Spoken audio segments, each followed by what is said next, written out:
Mengherankan, legenda sepak bola timnas Indonesia Anjas Asmara meminta PSSI untuk memecat Sintayong. Demi dapatkan striker gacor, Sintayong akan terbang ke Belanda. Sintayong mulai bergerak memanggil para pemain muda jelang Piala Asia U23 Qatar, serta beberapa berita timnas Indonesia hari ini. Selengkapnya hanya di Kiko Football.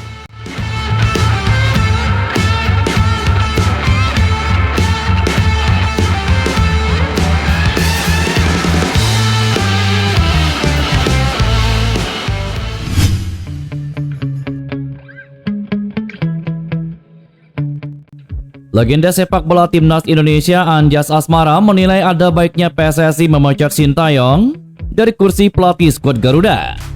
Penilaian itu muncul karena dalam pandangannya Sintayong gagal mendongkrak performa timnas Indonesia.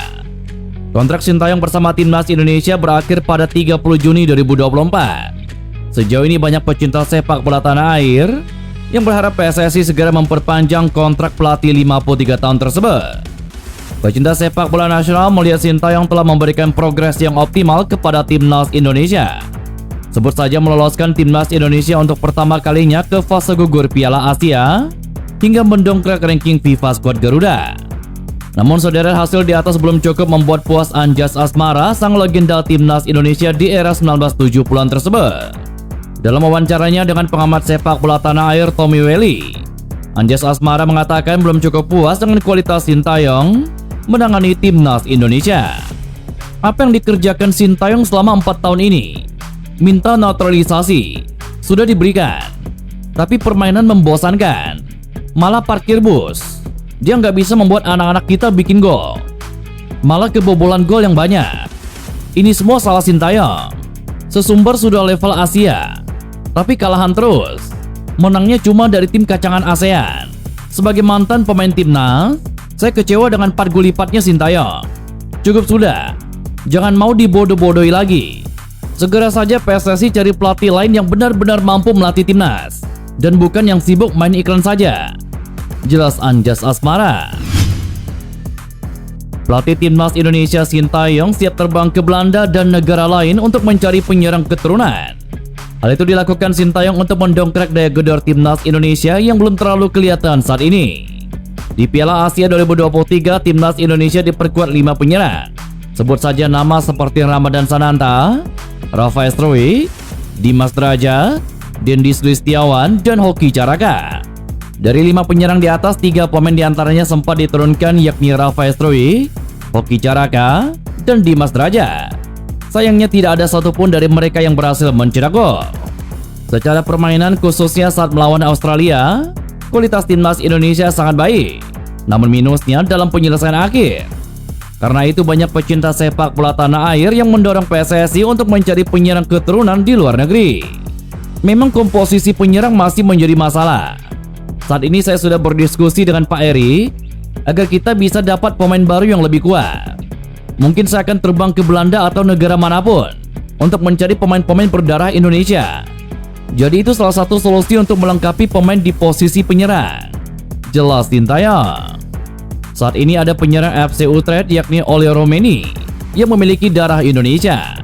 Mengutip dari akun Instagram @footballindonesia, Oleh Romeni yang mencetak 11 gol di Liga Belanda di tahun 2022 memiliki darah Indonesia dari sang nenek.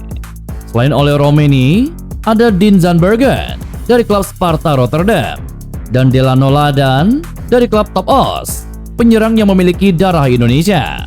Bahkan yang disebut terakhir sudah terang-terangan tertarik untuk memperkuat timnas Indonesia. Anggota Exco PSSI Arya Sinulinga memberikan kabar kurang sedap terkait proses 2 pemain naturalisasi yakni Orad Mangun dan Tom Hey. Seperti diketahui, Orad Mangun dan Tom Hey sudah masuk dalam proses naturalisasi untuk menjadi warga negara Indonesia. Proses naturalisasi kedua pemain keturunan ini sebenarnya sudah berlangsung sejak akhir tahun lalu. Dengan begitu, 2 pemain ini ditargetkan naturalisasinya bisa selesai sebelum melawan Vietnam dalam ajang kualifikasi Piala Dunia 2026 zona Asia.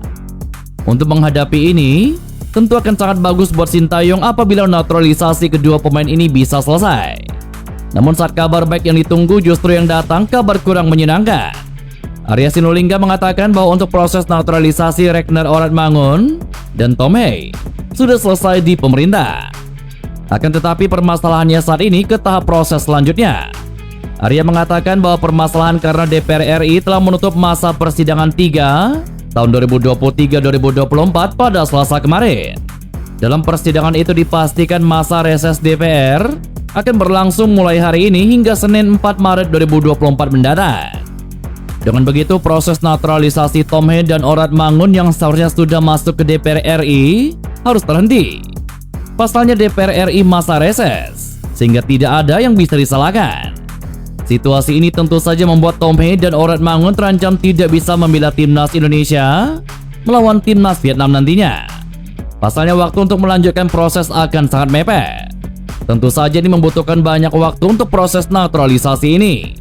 Padahal timnas Indonesia akan menjalani pertandingan melawan timnas Vietnam pada tanggal 21 dan tanggal 26 Maret 2024. Melihat situasi ini, tentu saja kedua pemain ini bisa gagal membela tim merah putih apabila proses naturalisasinya belum juga selesai pada 21 Maret 2024 nantinya. Arya mengaku ini memang berat, tetapi PSSI akan berusaha agar semuanya bisa berjalan dengan lancar sehingga Tom Hei dan Oratmangun bisa membela timnas Indonesia. Sintayong dalam waktu dekat akan segera bergerak untuk mempersiapkan skuad Garuda Muda jelang berlaga di Piala Asia U23 2024. Ajang tersebut nantinya akan digelar pada 15 April hingga 3 Mei mendatang.